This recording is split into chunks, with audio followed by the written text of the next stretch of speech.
Truth Chasers, Gideon Prime, NBA Elite 11. Going to be talking about the dribble moves and a little bit of the defense at the basket. And here are tonight's starting lineups. Milwaukee Bucks versus the New York Knicks. And just going to be talking over the gameplay or the video. And just going to share my thoughts on it, man.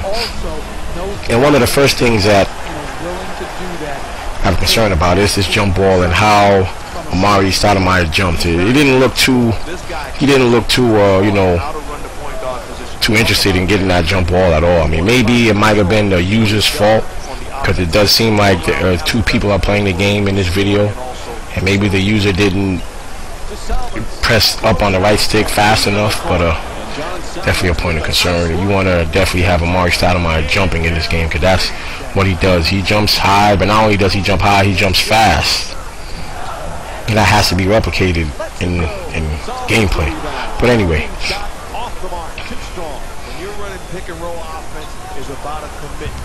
one of the things I notice about the game is the defense at the basket, and I never did like NBA Live 10's defense at the basket. It's like the jumps did not seem, or the attempts at the block did not seem too enthusiastic.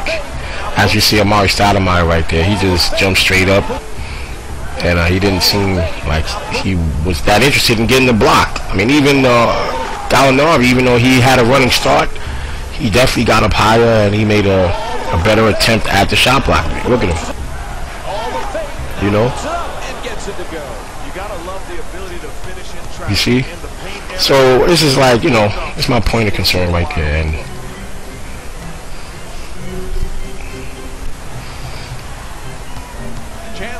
now the dribble moves have always been concern for me in Elite, because it seems like they're all going to have the same dribble moves, and it looks like it's going to be very repetitive. You know, just going to be crossovers and behind the backs all day. You know, the cheeses are going to have a great time doing that. So, I mean, even the hop steps, it seems like, you know, and all those moves, it seems like they're going to have a preset speed to them. And if you're standing still, or if you're just walking and you pull off behind the back, it seems like you're going to be doing it, or the game's going to think you're running full speed. Now look at this Gallinari quadruple crossover deluxe, right? Bang, bang, bang, bang. That's scary right there, man.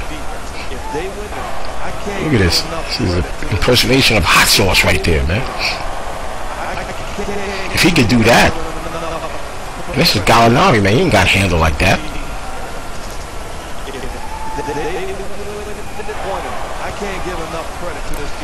Look at this. I mean, he covered a lot of space on that crossover, man. Look at the range on this crossover. Bang! He's all the way on the other side of the foul line almost.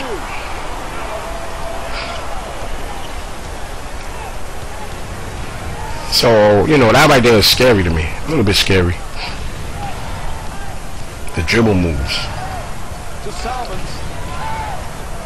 It's going to be, there goes Gallinari again. He's going to be posting up and hitting you with a crossover. Now, I'm not trying to say this is a knock Elite or anything like that, but this is just stuff that was going off in my head as I seen the video. So, you know, in fairness to real simulation NBA basketball. And here's that hop step I was telling you about. It seems like, you know, he wasn't even moving that much, and he just did a hop step, and he went from the three-point line all the way to the foul line, and he wasn't even moving. And that's going to be scary. It looks like that's going to be an exploit. Now, that's one thing that I do like, is that the ball seems like it's going to be tangible most of the time for the defense. And at the same time, to make it even better, the offense seems to be trying to keep the ball away from the defense in most part, which I call ball avoidance. So, you know, whether it be the computer doing it or the user, it seems like Elite is giving you the tools to actually keep the ball away from the defense. Now, even though they had Gallinari doing quadruple crossovers, I mean, and that's how some people perceive NBA like that. They just think everybody should be doing it just because they're using them, you know, like they're gonna get Shaq and hit you with hot sauce moves and everything, and some people like that, you know.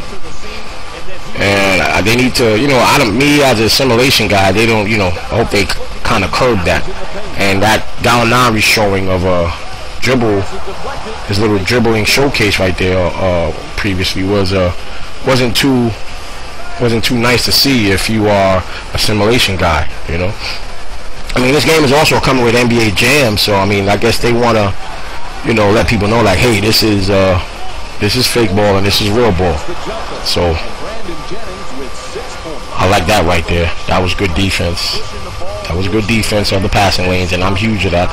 The ball has to be tangible to the defense 100% of the time, or at least 90% of the time. That was good defense by Gallo. He stopped Maggette from getting an angle to the rim. And that also was a good defense on the jump shot. And that's one thing that I want both games to have, is just because you're not in the guy's face when a guy starts his jump shot doesn't mean you can't be in his face when he releases or when he's at the apex of his jump shot.